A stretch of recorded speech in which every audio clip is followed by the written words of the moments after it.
Welcome back. You're listening to Radio VR, the voice of Russia in London. My name is Brendan Cole. Now, company mergers and acquisitions don't often get such wall-to-wall coverage outside of the financial press. The US drugs giant Pfizer is eyeing up AstraZeneca, what would be the biggest takeover in British history. Trouble is, Pfizer has a reputation as a slash-and-burn merchant, snapping up companies and then asset stripping. In any case, its assertion that it would preserve British jobs and British science are being taken with the kind of health warning it displays on its packages. This is especially as its motives are being questioned by some, the primary one being seen as a wish to maximise tax efficiency. On the one hand, political capital is to be gained by being seen as taking on potential predators, but on the other hand, some want to show that Britain is open for business. What does this deal say about Britain's business climate, and what is the significance of any proposed takeover? Well, to discuss this, I'm pleased to be joined in our London studio by Bonnie Greer. She's an American-British playwright, novelist and critic, and is also Chancellor of Kingston University. Also here is Nigel Hawkins, investment analyst at the Adam Smith Institute, and Roger Barker, Director of Corporate Governance and Professional Standards at the Institute of Directors. On the line, we have Neil Clark, who's Director of the Campaign for Public Ownership. A warm welcome to you all. First of all, Bonnie, I'll start with you. Ed Miliband wants to be seen as the man taking on the predators. I suppose one could say David Cameron wants to be seen as the man bringing business to Britain. Who's winning, do you think? Well, this is a very complicated issue. It's not easy to put into a doorstep thing that you go and talk to people about. It's about a tax loophole called inversion. Inversion is about really redomiciling an American company, usually what they call brass plating, where you take the headquarters over, you lessen the American tax bill, you repatriate some of the cash.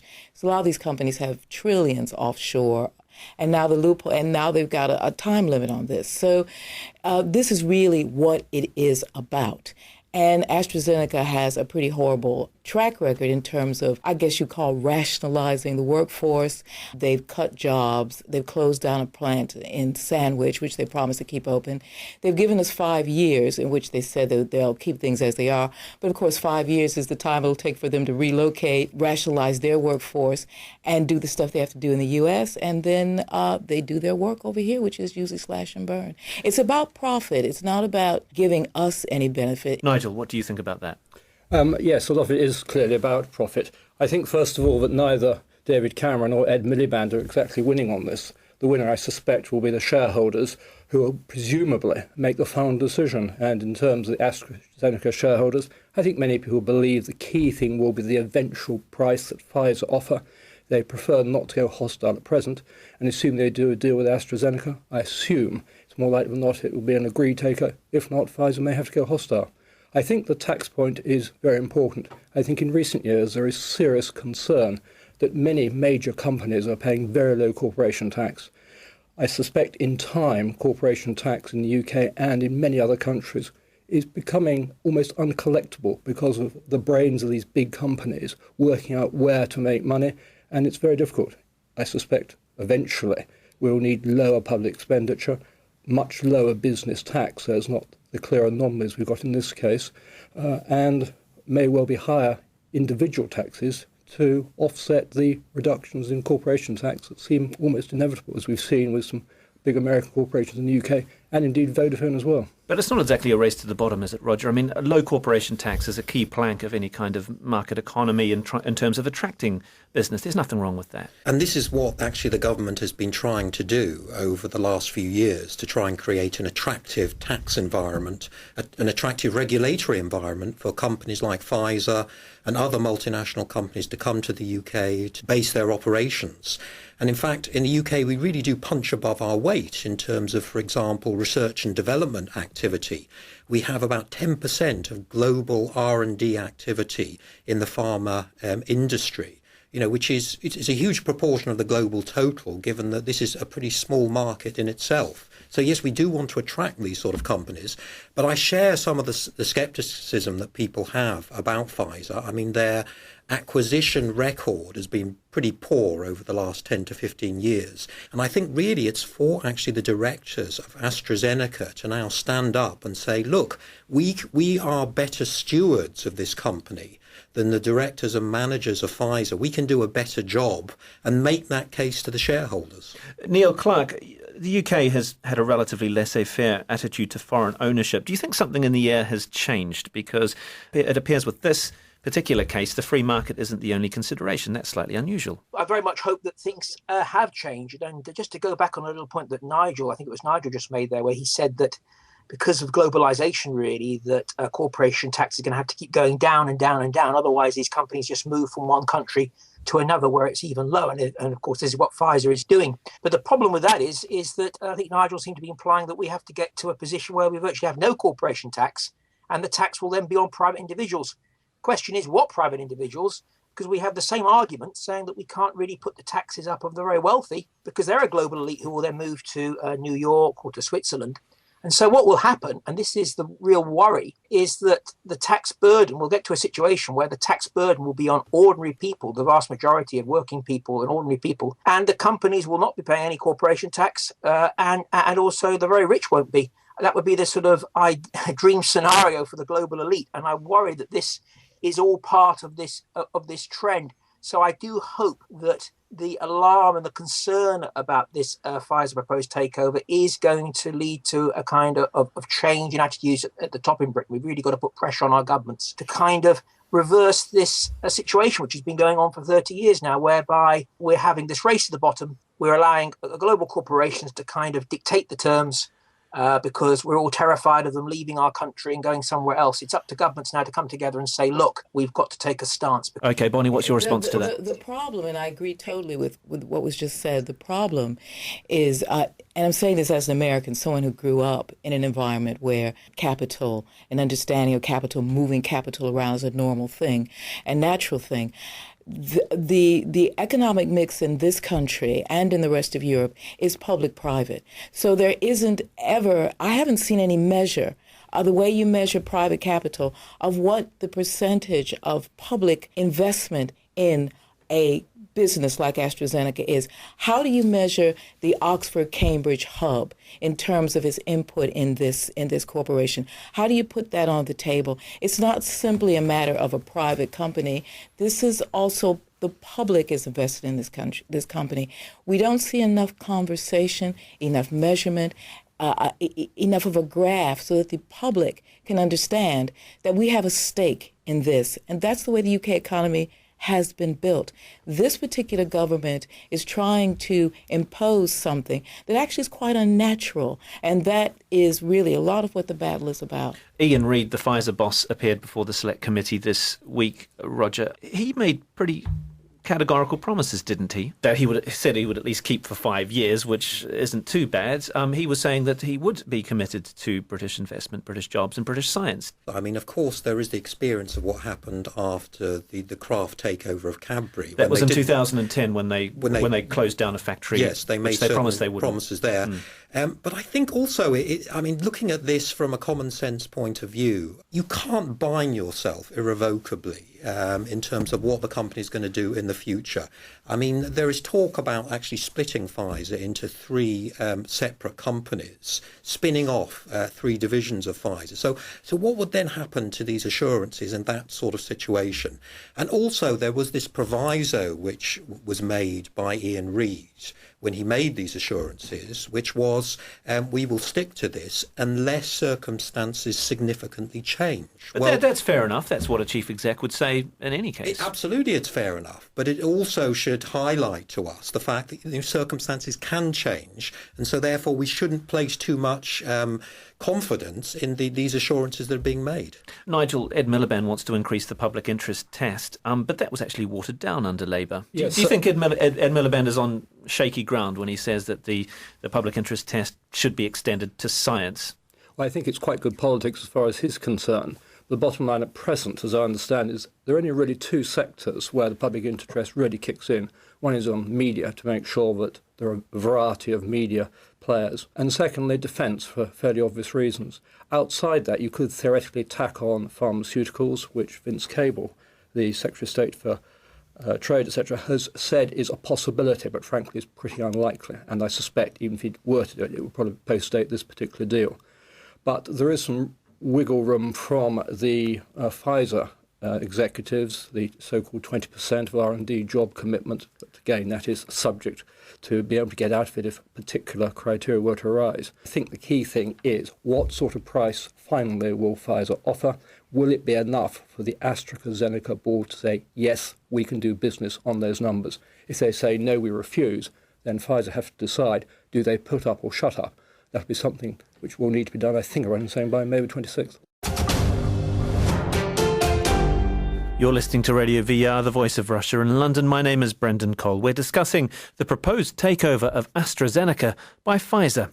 Joining me in our London studio is Bonnie Greer, the American-British playwright and also Chancellor of Kingston University, Nigel Hawkins, investment analyst at the Adam Smith Institute, Roger Barker, Director of Corporate Governance at the Institute of Directors, and on the line, Neil Clark, Director of the Campaign for Public Ownership. Neil Clark, are we overestimating its Britishness, though? I mean, it has a French chief executive. Astra has 7,000 of its 50,000 staff are British, and last year it only invested in one British centre. In fact, I think its biggest discovery came from its Maryland centre, yet it's seen as a quintessentially British company, despite the name. There is hypocrisy in this, and I think that the thing that needs to come back on the agenda is the subject of public ownership. It's the only way to guarantee British ownership is public ownership. And so I think Ed Miliband, when he talks about the public interest, that's a step in the right direction. But if he was really honest and if he really wants to guarantee British jobs and to guarantee that the British public interest is protected, then public ownership is surely the logical answer, because we're in this situation. Nigel was saying that he didn't think that pharmaceuticals was in any area of industry that could be classed as being in the public interest. I would strongly disagree with that. I think that we know that the NHS spends around 20% of its budget on drugs. What actually happens is that there's a massive transfer, really, of money from the public wealth, from the taxpayer, going to privately owned drug companies who, as we all know, there's been a lot of controversies about overcharging state health systems. But then having done that, they then have the audacity to put their money in tax havens. I think Pfizer has 174 subsidiaries that are actually based in tax havens. So we've got, basically, if you look at the bigger picture, if we get objective about this, we've got a position whereby public money is heavily subsidizing private companies who make enormous profits, and then they don't pay taxes on them. And so the taxpayer is being ripped off in a massive way here. And public ownership of the pharmaceuticals industry was on the agenda in the 70s. It was an issue that people were talking about. People like Tony Benn were advocating it. It seems to have gone off the sort of political agenda. Very difficult to bring back public ownership onto the idea of a pharmaceutical company, though, Bonnie. Well, emotionally and politically, I agree with this, but it is very difficult. I think that train has left the station. But I really do think that what we need to do in this modern age is to understand intellectual capital. We need to value intellectual capital. We need to value it as much as you do literal capital. And this is the issue. I agree that it will come down to AstraZeneca's shareholders. If they are given a sweet enough deal, they will then go for it, and then Pfizer can go. If they don't, the Pfizer will go hostile, which they've done before. But in the meantime, we need as the public to be educated about what is really going on. And the big picture, of course, is that the NHS, the National Health Service, is being sliced up into private entities.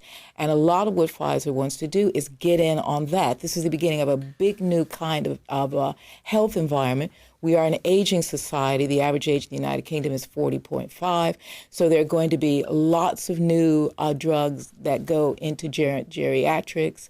So this is a really, really Wild West environment. The other last thing I want to say, too, it's attractive to Pfizer because, of course, the cultural environment, London, Cambridge, Oxford, is absolutely mirrors America, so there isn't a big deal about making the transfer.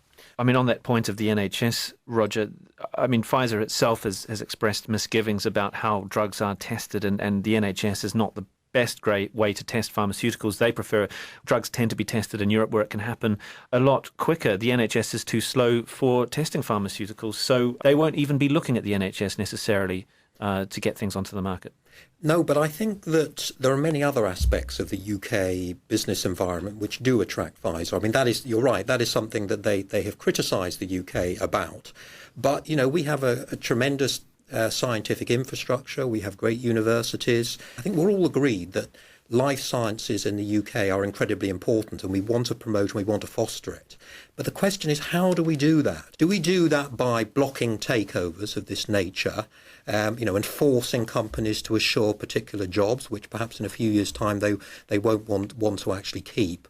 Or do we actually promote life sciences in the UK by creating this very attractive business environment? And that, I think, is the role of government, not, for example, public ownership, certainly not. That's thankfully in ancient history, and not also by blocking takeovers either. It's by creating a very positive, attractive environment. So they shouldn't block this takeover? No, they shouldn't. And in fact, what has worried me in recent days is the way in which this whole takeover has come very politicised. It's becoming a football for politicians ahead of a general election. But this is huge. This is massive. I mean, this has to do with a good part of the GDP of this country. I mean, it's going to be a political issue. I mean, you can't help it. Let's think about how governments can actually work to best effect. It's by creating an environment that companies actually want to come to, not actually intervening in economic decisions. We've already said that this is an issue of public interest. It is an issue for politics because, we're paying an awful lot of money, the taxpayers, for the NHS, for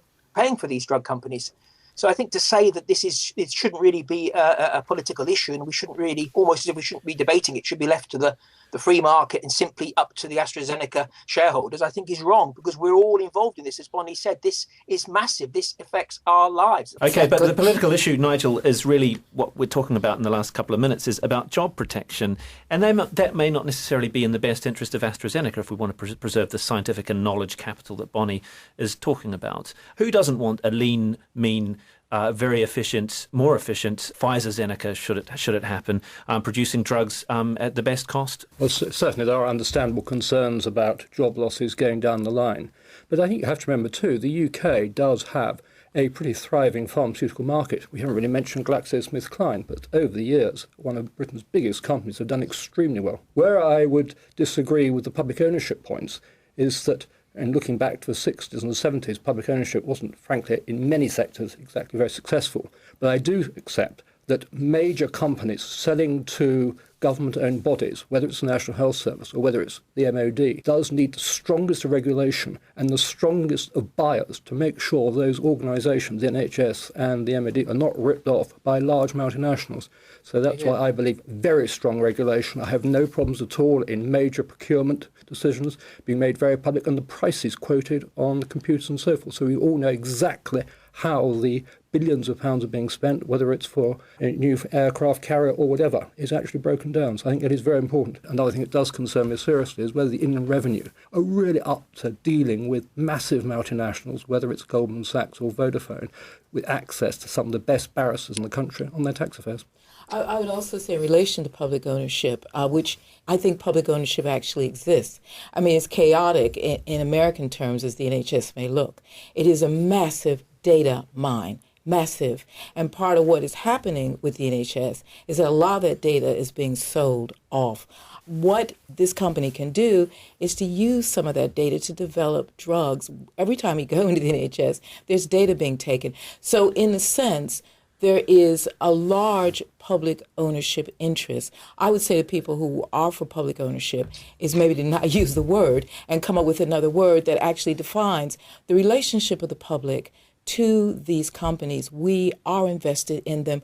We are shareholders in them, and we need to be recognized as such. And this is happening in the United States.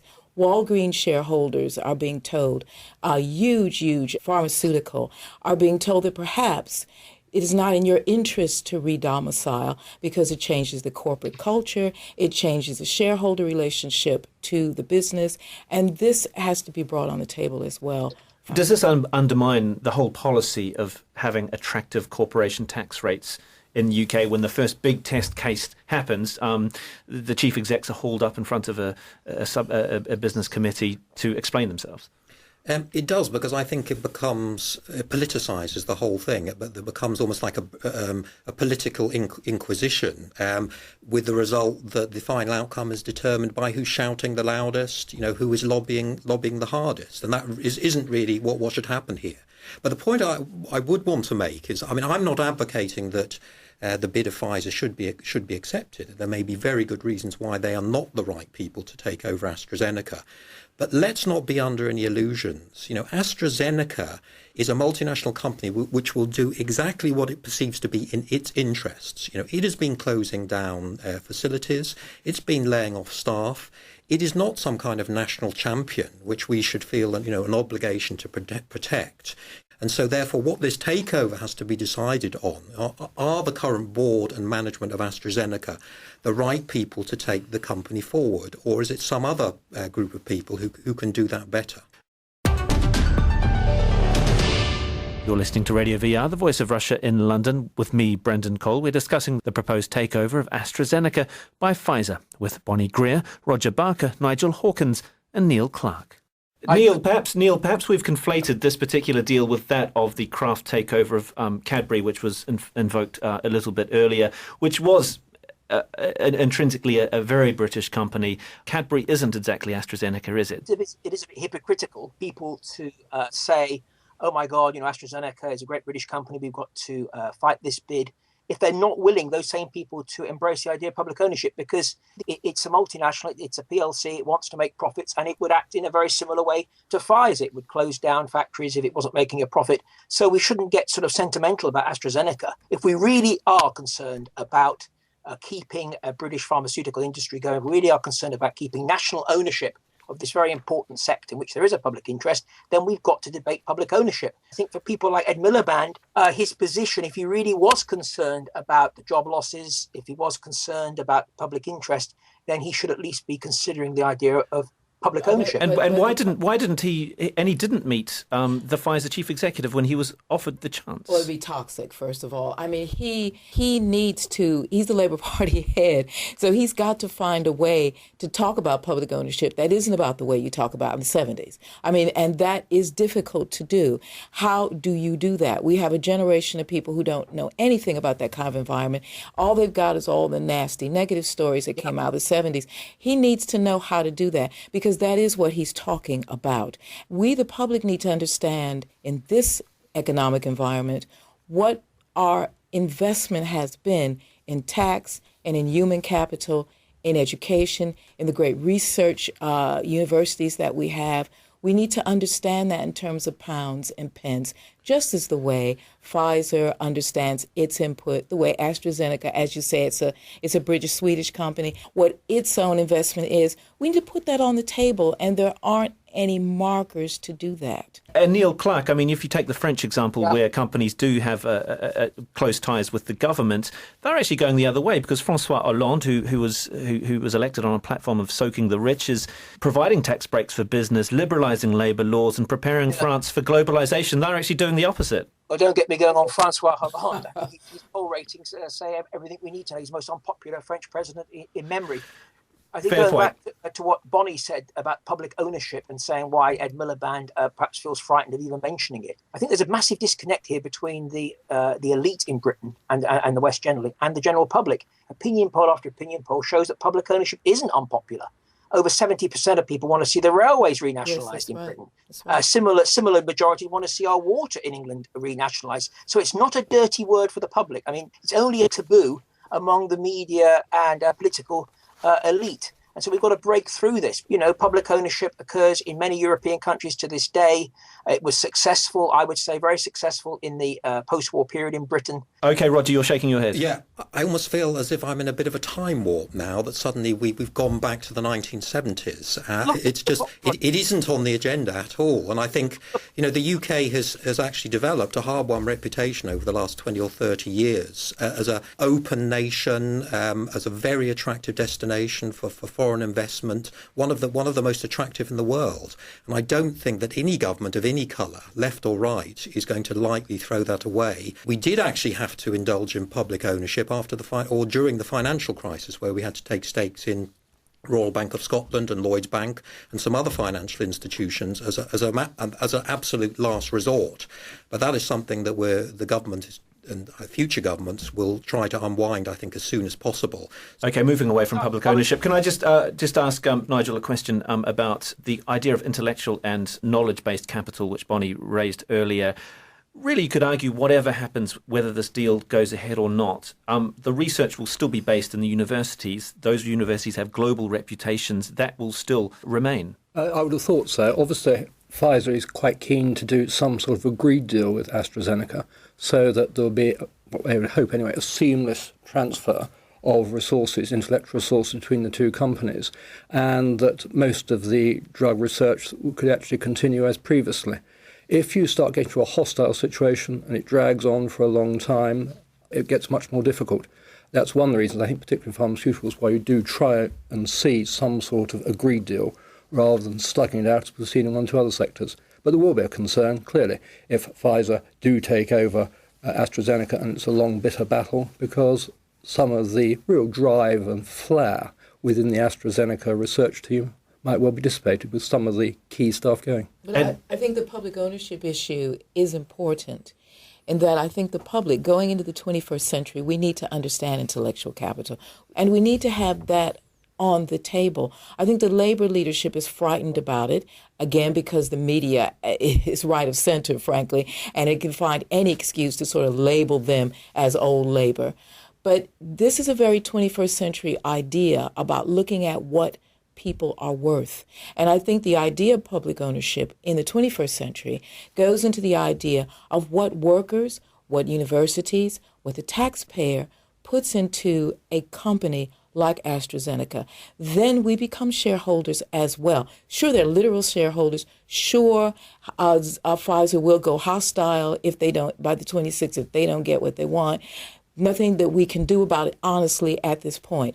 But I think this can be a launch pad to begin to talk about the 21st century and the idea in this kind of economic environment, a European economic environment, what public-private ownership is and what it means. And less than a year out from the election, here we have Ed Miliband wanting effectively assurances that that Pfizer will hold to its promises. But in a way, David Cameron is also asking for those assurances. They're both actually asking for the same thing, but doing it in very, very different ways. I mean, who do you think will prevail? The shareholders will ultimately make the deal. Will they bend to political pressure? We are in an election cycle. The Labour Party has a big problem in terms of language and perception. The media is not for them. So there has to be a way of saying these things. At the same time, I really believe that David Cameron is interested in the idea of public interest test, but he's got interests within his own party, particularly the right of the party and the Chancellor, who actually want to sort of make this open for Britain, open for business Britain. But we've got another kind of economic environment, and that can't be overlooked. It can't just be erased. Roger, watching Ian Reid at the Business Select Committee, his appearance at that Select Committee has already sent out a message about Britain's business environment, hasn't it? Whatever happens with this deal. Yes, it has. I mean, he is having to justify himself in the court of public opinion. You know, that has been a big impact of this whole thing. It's no longer a business story. It's a very political story. And I hope ultimately that the shareholders of AstraZeneca and also the board members of AstraZeneca don't judge this or are not influenced on political grounds. What I do hope that they will do is to actually take a long-term perspective on the viability of this offer. Is actually Pfizer's offer in the long-term interest of them as shareholders and also from a board level perspective? Don't just sell out to get the fast buck. Neil Clark, is Vince Cable the right person to make the decision? Not at all. I mean, this is the man who sold off the Royal Mail for billions less than it should have been sold off. In fact, I don't think it should have been sold off at all. So I don't think Vince Cable is the right man to look after the public interest. And I think just to go back what Bonnie said about the role of taxpayers here, there's a new book out called The Entrepreneurial State by Mariana Mazzucato. And what she's saying is that so many of these global corporations really only exist because of the taxpayer. The taxpayer is bankrolling these multinational companies. Without the taxpayers, they wouldn't be in existence. So we all have a say. And just finally, Nigel, I mean, some would say that actually the power lies with Brussels. This wouldn't look particularly good on the continent should the British government put the kibosh on this particular deal. Yes, I think on the politics, yes, Brussels may come in the tail end discussions.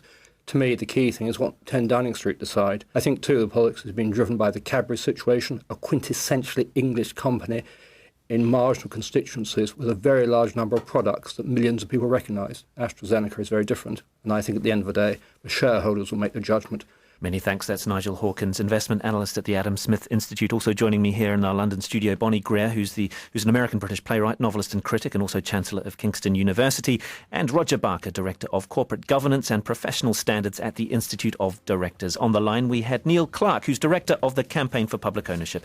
Many thanks for joining me, Brendan Cole, on The Voice of Russia in London.